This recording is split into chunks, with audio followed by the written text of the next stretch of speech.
আমি জানি যে একঘেয়েমি কথা শুনতে কারোরই ভালো লাগে না, বাট আজকে এই একঘেয়েমি ভিডিওটা করার কিছু কারণ আছে। কারণগুলো হচ্ছে, আমি মূলত এই চ্যানেলটা খুলেছি জাস্ট আমার শখের বয়সে। তো আইডি যেহেতু আমার প্রাইভেট করা, তাই সেভাবে আমি বুঝতে পারি না কেউ লাইক দিয়েছে কিনা, বাট ভিউটা ওঠে। তো ভিউ হয় অনেক, কেউ লাইক দেয় না। আমার তাতে মন খারাপও হয় না, কারণ শখের বয়সে কোনো জিনিস করছি তো তো এটা তো আর অন্য কেউ পূরণ করবে না, আমার শখ তো আমাকে পূরণ করতে হবে, তাই না? সো আজকে আমি কিছু কথা বলছি, কথাগুলো হয়তো বাস্তব, হয়তো অবাস্তব, কিন্তু এগুলো আমার নিজের অনুভূতি বা এক্সপিরিয়েন্সের কথা। সো শুরু করি। যখন আমি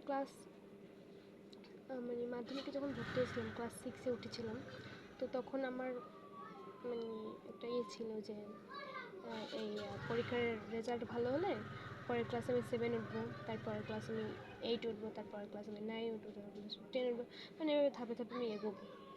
বাট আস্তে আস্তে আমার 6, 7, 8, 9 পার করে এসেছি।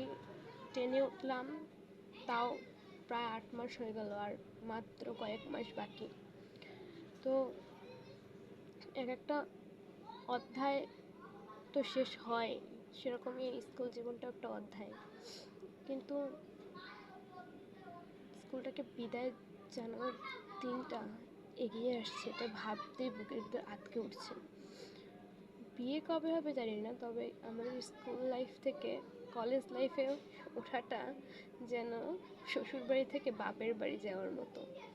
আমরা যেরকম বিয়ের পর বাপের বাড়ি থেকে শ্বশুর বাড়ি যাই, কিন্তু তাও ফিরে দেখা, বাপের বাড়ি একবার হলেও আসা হয়। কিন্তু এই যে ফেলে আসা অধ্যায় স্কুল জীবনটায়, আর হয়তো আসা হবে না। এটা খুব কষ্টের। আমার আমার খুব খারাপ লাগছে, আমি কথাগুলো বলতে পারতেছি না।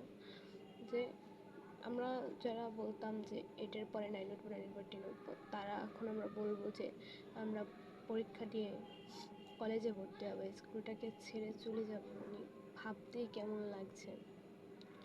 জানি না কথাগুলো কতটা সঠিকভাবে গুছিয়ে বলতে পেরেছি, কারণ আমি কোনোদিনই কন্টেন্ট ক্রিয়েটর হতে চাইনি, আর হওয়ার ইচ্ছেও ছিল না। কিন্তু শখের বসে ভাবলাম একটা চ্যানেল খুলি, তাও আবার করে রেখেছি প্রাইভেট।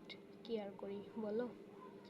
তো তোমাদের যাদের যাদের সাথে এই কথাগুলো মিলে, বা তোমাদের যাদের যাদের স্কুল লাইফ এর শেষ দিনটায় তোমরা এরকম ফিল করেছো, আর এরকম আদৌ ফিল করেছো নাকি অন্য কিছু ফিল করেছো, প্লিজ আমার কমেন্ট বক্সে বলে যাও।